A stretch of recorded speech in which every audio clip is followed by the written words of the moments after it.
बलिया के बांसडीह विधानसभा में बाढ़ पीड़ितों से मिलने पहुंचे यूपी सरकार के कैबिनेट मंत्री संजय निषाद ने गठबंधन को लेकर बयान दिया है। उन्होंने कहा कि गठबंधन तब भी था, आज भी है और हमेशा रहेगा।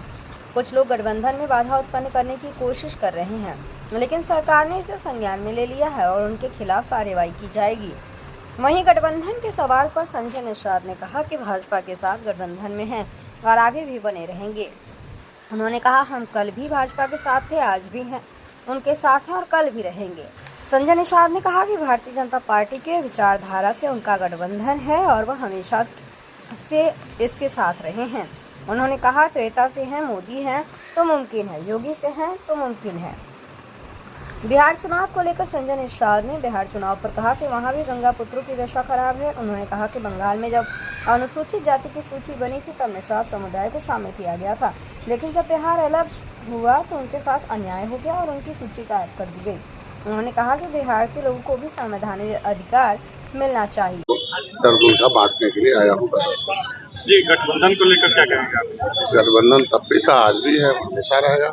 कुछ लोग हैं जो उसमें डिस्टर्बेंस पैदा करते हैं, जिनको संज्ञान में ले लिया है सरकार ने, वो करेंगे उनके खिलाफ। एक पोस्टर लगा है कि निषाद की ताकत को आजमाओगे तो क्या कहेंगे? वो कार्यकर्ताओं का अपनी भावनाएं है, ऐसा कुछ नहीं है। हम लोग पहले भी भाजपा के साथ थे, आज भी कल भी रहेंगे, त्रेता से हैं और मोदी है तो मुमकिन है और योगी है तो मुमकिन है।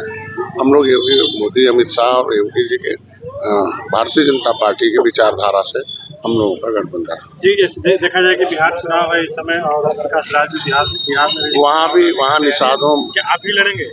वहाँ भी गंगा पुत्रों की दशा बहुत खराब है। बंगाल में पहले प्रदेश अलग हुआ तो बंगाल अलग हुआ। बंगाल में जब अनुसूचित जाति की सूची बनी 1931, 41, 51, 50 तक, तो हम अनुसूचित जाति की सूची में थे, हैं अभी। लेकिन जब बिहार अलग हुआ तो निषादों के साथ तब भी अन्याय हो गया, उनकी अनुसूचित जाति की सूची गायब कर दी गई। तो बिहार के लोग भी संवैधानिक अधिकार प्राप्त करें, बिहार के लोग भी संविधान से सम्मत, उनकी सम्मान, सुरक्षा, समृद्धि मिले। वहाँ भी हमें पूरे देश के निषादों की आवाज़ हो और मैं धन्यवाद दूंगा मोदी जी के मछुआरों के इस आवाज़ को वो हमेशा याद करते हैं और उनके अभी शिक्षा, स्वास्थ्य, रोजगार के लिए विभिन्न योजनाएं संचालित की है और बाकी वो हर राज्यों में योजनाएं संचालित हैं और हर राज्यों में इनकी सुरक्षा और संवैधानिक अधिकार को लड़ाई लड़ने के लिए हम लोग बिहार में जाएंगे, क्योंकि बिहार में कुछ ऐसे नेता जिन लोगों ने, जब हम अनुसूचित में थे और अनुसूचित की लड़ाई, हम लोग अनुसूचित की सूची में संविधान में सूचीबद्ध हैं, लेकिन कुछ लोग ऐसे बहरूपीय लोग हैं जो निषाद को गुमराह करके राजनीति में तो आए, उनको आज 10 साल बर्बाद कर दिया। तो उसको अनुसूचित जनजाति में भेज दिया सर्वे करने प्रस्ताव, जिसे सरकार ने अस्वीकार कर दिया।